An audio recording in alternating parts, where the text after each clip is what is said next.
Well, when you start examining other temples around the world, you realize that these other temples have a lot in common.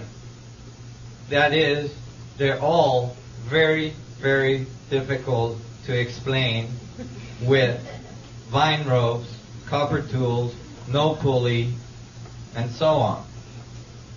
One Egyptologist, the director of the Gizo Plateau, said, "There is not one grain of evidence of any advanced civilization ever having been in Egypt prior to the Egyptians." And I thought that was one of the most accurate statements I ever heard from an archaeologist. Because if you're looking for grains of evidence of sand, you will miss it. If you got your head in the sand, you will miss it. But if you look up from the sand and stop looking for grains of evidence, you will see millions of tons of rocks right in front of your eyes, giving you some pretty damn good evidence. The Grand Pyramid at Giza is made of 2,300,000 stones. 2,300,000 stones. It stands at 481 feet of altitude. Its base is 13 square acres. That is extremely large. When you take survey picture, satellite picture of the apex of the Grand Pyramid at Giza, it is 1/4 of an inch off the center of the base. That's 13 square acres. 13 acres square. 1/4 of an inch off center. That's after placing 2,300,000 stones that you have cut with copper tools.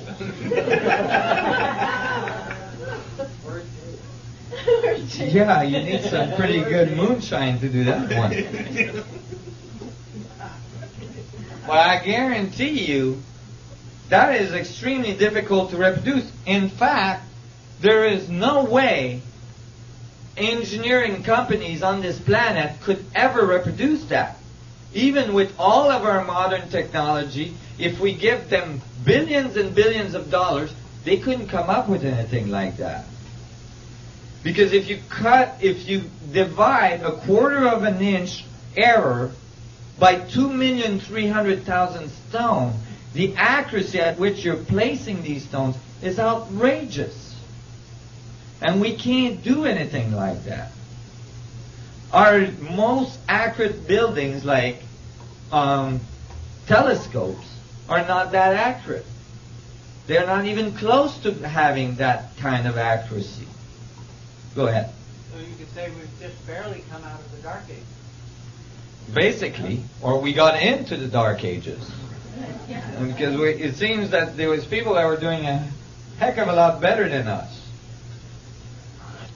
So when I was looking at this, I'm like, wait a minute. That doesn't happen that way. Why is it that we think, that this is taught as facts to children in schools every day? That the pyramids were built by people pulling on vine ropes? And you know why? Because in the 1800s, a bunch of English archaeologists showed up in Egypt, and that's the only thing they could come up with. And because they had PhDs and they were very respected archaeologists, since then, everybody is repeating the same thing. And somehow, a theory that's completely unproven became a fact. In fact, you will not get a PhD in archaeology if you say anything else about the pyramids. I guarantee you that. You cannot get a PhD in archaeology by saying the pyramids were built by Little Green Man. This is one of the problems with education.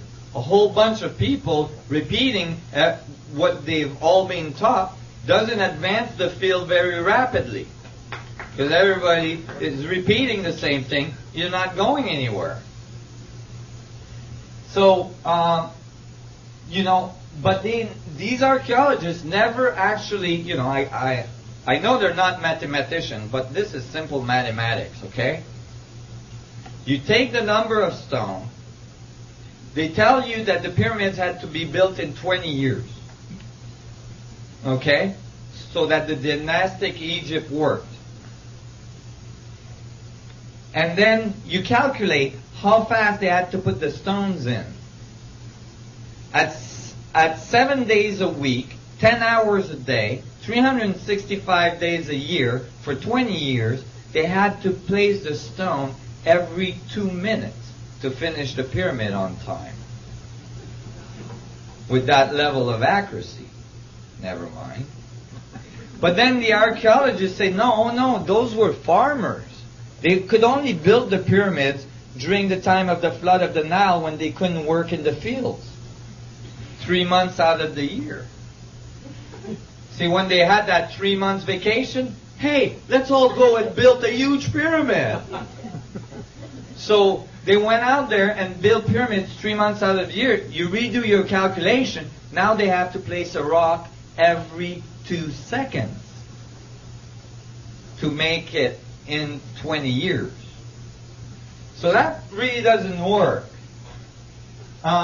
Because it's not like you can take these huge rocks, an average 2 tons, some of them up to 40 tons rock. Like in the King's Chamber, there's 100 slab of 40-ton pink granite rock. Okay? These things at 135 feet of elevation in the pyramid. It's not like you go, hey Joe, catch this one. Hey Joe, catch this one. And the other guy on the other end is like putting them in. You can't do that. And it doesn't matter if you got 100,000 people. You still can't do it.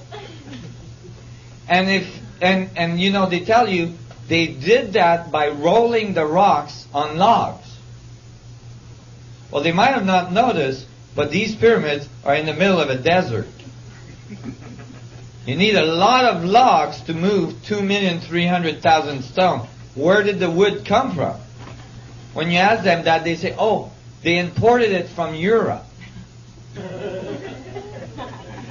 I see. Was this like some catalog, 1-800 ordering? Because, as far as I know, the Egyptian didn't, easily navigate it into Europe, cut millions of logs they would have needed, and brought them back. There's no evidence of that. So, but even more fundamental, I'll ask you, even more fundamental.